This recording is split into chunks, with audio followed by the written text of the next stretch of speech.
अस्सलाम वालेकुम नाजरीन, इस एपिसोड के आगाज में हम देखते हैं कि काई कबीले में दीदार खातून मलहून खातून से कहती है कि मुहासरे ने लोगों को थका दिया है मलहून खातून। तो मलहून कहती, मेहनत के बगैर कुछ हासिल नहीं होता दीदार, बोरसा की फतह के बाद ही ये मसाइल खत्म होंगे। और फिर इसके बाद मलहून खातून काम की तैयारियों का जायजा लेना शुरू कर देती है। तो इस दौरान उसकी नजर खवातीन पर पड़ती है, जहाँ हफ्सा खातून देगचे में सालन बना रही होती है, जिसे देखते साथ ही वो गुस्से से आगे बढ़ते हुए कहती, फौज को खाना पहुंचाना है, तुमने अभी तक ये खत्म क्यों नहीं किया? और पूछती, नीलोफर कहाँ है, वो काम की देखभाल क्यों नहीं कर रही? तो हफ्जा परेशान हो जाती है और कुछ कहने ही लगती है कि इसी दौरान गोंजा वहाँ पे आती है और कहती है, वो और हलीमा पास की गार में गई है वालदा। तो दीदार कहती, उनका कहना है कि वो किसी चीज की इजाद पर काम कर रही है, जिसके लिए उनका कहना है कि वो जंग का रुख बदल देगी। क्या ये सच है गोंजा? तो गोंजा कहती, अब वो चमगादड़ के फजले के पीछे लगी हुई है, इसलिए वो गार में गई है। और फिर मलहून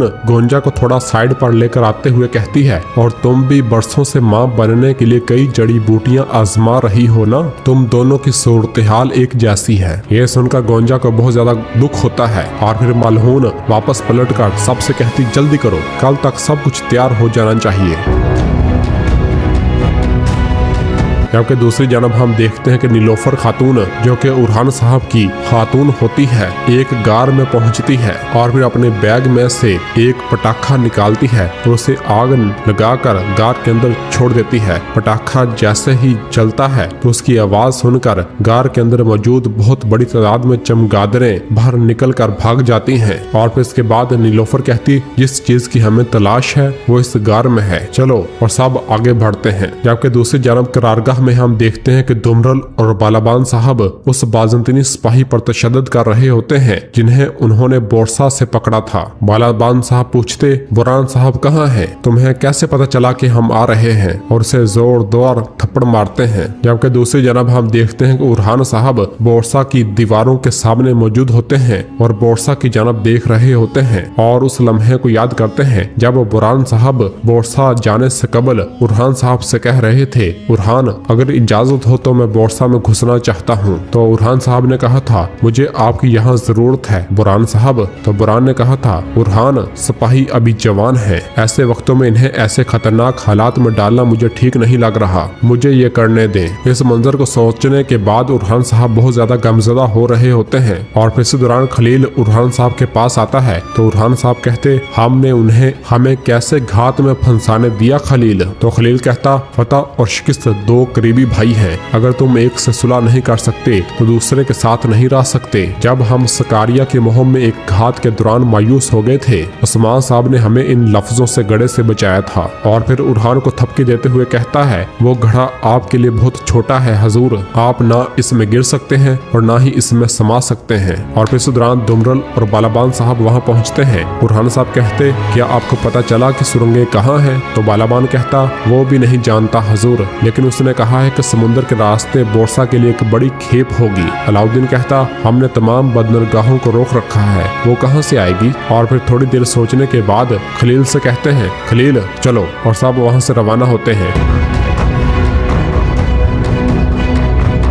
जबकि दरगार में हम देखते हैं कि नीलोफर खातून अस्मा से कहती है, अस्मा ये सब जमा कर लो, चलो चमगादड़ों को परेशान किए बगैर ये काम खत्म करते हैं। और फिर अस्मा खातून और बाकी खवातीन गार में मौजूद चमगादड़ों के फजले को इकट्ठा करना शुरू कर देती हैं। और फिर उस्मान साहब की बेटी हलीमा नीलोफर से कहती, भाभी अगर ये काम ना आए तो? नीलोफर कहती, ये जरूर आएंगे और ये बोरसा की फतह के दौरान हमारी फौज को ताकतवर करेगा। यह सुनकर हलीमा कहती, फिर हमें उसे फौरन ढूंढ कर करारगाह ले जाना चाहिए। यह सुनकर नीलोफर अंदर ही अंदर बहुत खुश होती है। तो हलीमा कहती, देखो कैसे शर्मा रही हो, क्या तुम्हें भाई की बहुत याद आ रही है? नीलोफर कहती, बहुत ज्यादा, जब तुम्हें प्यार होगा तो तुम समझ जाओगी। तो हलीमा कहती, नहीं नहीं, मुझे अपनी तलवार से मोहब्बत है, मैं सिर्फ आप दोनों को मिलाने के लिए मदद कर रही हूँ और यकीनन तुम्हें मुझसे बेहतर जेठानी नहीं मिल सकती। तो नीलोफर कहती, पागल लड़की, बिल्कुल मुझे नहीं मिल सकती। जबकि इधर करारगाह में हम देखते हैं कि तमाम सरदारान खाने के दस्तरखान पर बैठे हुए होते हैं। अलाउद्दीन साहब भी बहुत ज्यादा परेशान हालत में सोच विचार में मुब्तला होते हैं। शाहीन साहब कहते हमने अपने शोहदा को फतह के वादे के साथ दफन किया है, हमें अपना वादा पूरा करना चाहिए, मातम नहीं। क्या मैं ठीक कह रहा हूँ अलाउद्दीन साहब? तो अलाउद्दीन कहता आप ठीक कह रहे हैं शाहीन साहब, आप ठीक कह रहे हैं। किस्मत से शिकवा हमें जेब नहीं देता। इंशाल्लाह हम जल्द ही बहुत सी दूसरी फतवाहत से शिकस्त की तलाफी करेंगे इंशाल्लाह। तो सब कहते हैं इंशाल्लाह इंशाल्लाह। ताहम एक धोखेबाज सरदार बहुत से दूसरे सरदारान की शान को बर्बाद कर सकता है। मुझे बताएं ये बोरा साहब वो आपके करीबी लोगों में से था, है ना? तो शाहीन साहब हाँ में इशारा करते हैं और फिर अलाउद्दीन साहब आऊजी की जानब इशारा करते हुए कहते आपको बिल्कुल भी महसूस नहीं हुआ? तो आऊजी कहता है हमने कभी नहीं सोचा कि वो ऐसा कर सकता है हजूर। अलाउद्दीन कहता फिर आपको भी वो सोचना चाहिए जो सरोज सोच सकता है आऊजी साहब। हम सब की गलती को मेरे भाई पर डालना ठीक नहीं है, हम एक और साथ हैं। तो शाहीन साहब कहते हमारे लिए एजाज है कि हम अजीम उस्मान सरदार के बेटे के गिर्द मुतहद हैं। काश उनके दोनों बेटे यहाँ होते और हम सिपाहियों के सामने एक साथ खड़े हो सकते। क्या ये बेहतर नहीं होता अलाउद्दीन साहब? तो अलाउद्दीन कहता भाई के पास करने के लिए अहम काम है शाहीन साहब।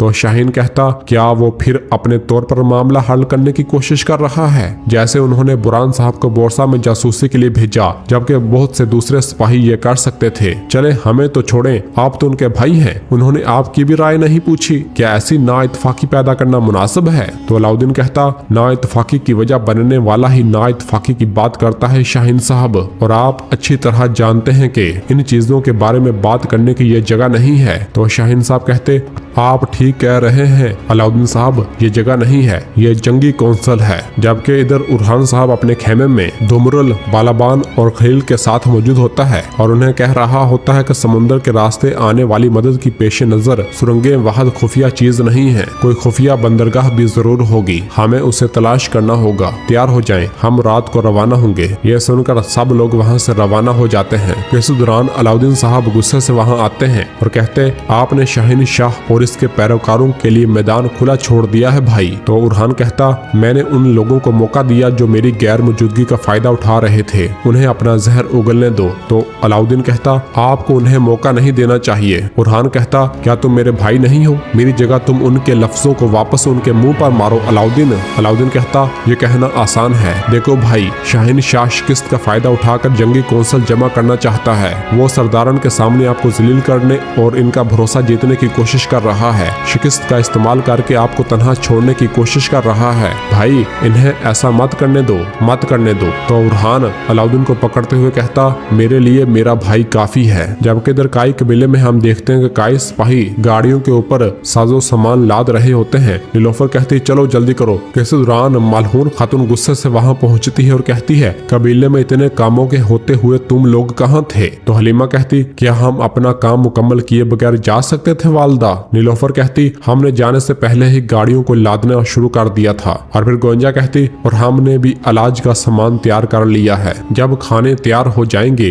तो हम एक साथ करारगाह रवाना होंगे। तो मलहून कहती कोई कहीं नहीं जाएगा। यह सुनते साथ ही नीलोफर कहती उरहान साहब आज हमारा इंतजार कर रहे होंगे। तो मलहून कहती मैंने कहा कि तुम नहीं जाओगी बहू खातून, तुम यहीं रहोगी। और फिर हलीमा कहती लेकिन भाभी। तो मलहून उसकी बात काटते हुए कहती तुम सब मिलकर सारे आधे अधूरे काम मुकम्मल करोगी। हलीमा और हफ्सा कल गाड़ियां सगोत ले जाएंगी, सिपाही उनसे गाड़ियां ले लेंगे। और ये कहते साथ ही मलहून वहां से रवाना होने लगती है। तो पीछे से नीलोफर कहती मलहून खातून क्यों? तो मलहून कहती क्योंकि मेरा यही हुक्म है। और फिर गोंजा भी कहती है वालदा मत करें, अलाउद्दीन साहब भी इंतजार कर रहे हैं। इसके अलावा सिपाही दवा के बारे में कुछ नहीं जानते, मुझे इन्हें बताना पड़ेगा। तो मलहून कहती बस गोंजा बस, तुम अकेली नहीं हो जिसने अपने शोहर को नहीं देखा। और ये कहकर मलहून वहाँ से रवाना हो जाती है। और फिर आगे बढ़ते हुए दीदार से कहती बहू खातून अब भी अपनी मर्जी कर रही हैं, अगर मैं एक बात को 2 बार न कहूँ तो मैं अपनी बात नहीं मनवा सकती। तो दीदार कहती नहीं ऐसा नहीं है, देखें वो तुम्हारे उरहान की अच्छी बीवी और तुम्हारे पोतों की अच्छी माँ है,